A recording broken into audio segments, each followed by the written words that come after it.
we're a kind of a combo platform. One side of the business is focused almost solely on crop insurance. We write crop insurance in about 20 states, give or take, about 60 licensed agents, maybe around 15 of those in Champaign, and the rest just spread out a little bit of everywhere, literally. Okay. And I also head up our futures and options trading and our marketing desk. So I'm going to ask you some questions you may find pretty basic, but I think it's important. A lot of our audience is financial advisors, wealth managers, and property casualty or life insurance agents. So this is kind of new to them. Walk me through. So I'm a farmer and I'm growing crop in the field. When do those futures and options come in? And, they're so critical in my operation. If you could kind of walk me through that 101, I think that would help our audience a lot.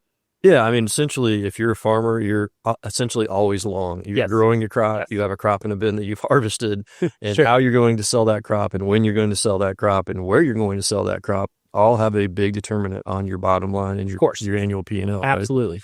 And so within that grain marketing realm, you have, I may say this too simplistically, Craig, but farmers want to farm. They're in tune to the agronomy side for the most part. And the marketing side is something they often dread and don't get excited about. But that's also the piece where the revenue comes from. Well, I would think that's where the profit comes in, right? Right. So you work hard to grow a crop, to improve your yield, to do all these things, but you have to sell that crop. Okay. And so whether it's, the old model of hauling it down in the fall is a recipe for getting the lowest price typically. So we work with a number of different farmers, whether it's in the cash grain market with forward contracts, basis contracts, minimum price, some of the structured products, any number of things that you can do. There's a basis element to that as well as a forward price or a futures element to that. We're looking at the carries in the marketplace, whether the farmer has storage, the different things that he can do.